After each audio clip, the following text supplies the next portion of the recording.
Situation alarmante dans le Grand Sud-Est en matière d'insécurité alimentaire.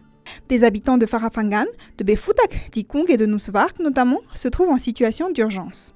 Selon le tableau de classification de la sécurité alimentaire IPC relative à la période de novembre 2022-mars 2023, plus de 37 000 habitants d'Ikung sur 246 681, soit 15% de la population, sont en phase 4 de l'IPC. Ce taux est de 10% à Befutak, où 6 415 habitants sur 64 145 sont en situation d'urgence.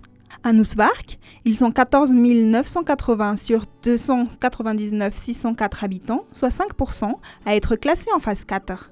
À Farafangan, ce sont 24 227 habitants sur 4 084 535, soit 5%, qui connaissent cette situation. Pour l'ensemble du Grand Sud-Est, 3% sont en situation d'insécurité alimentaire d'urgence.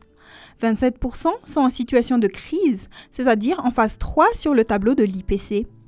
En tout, la population en situation d'insécurité alimentaire aiguë est de près de 875 000 sur 2 910 000 habitants, ce qui constitue 30% de la population de la zone.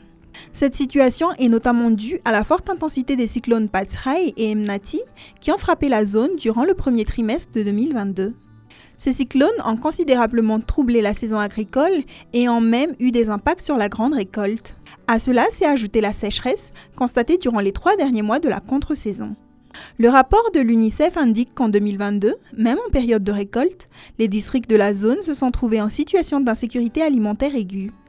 La classification IPC ajoute que la période de soudure est survenue tôt, dès novembre 2022, durant la saison 2022-2023. Aux aléas climatiques est ensuite venue s'ajouter la hausse des prix de tous les produits, que ce soit les produits locaux ou importés. Les facteurs liés aux pratiques et à la situation locale ne font qu'aggraver la situation.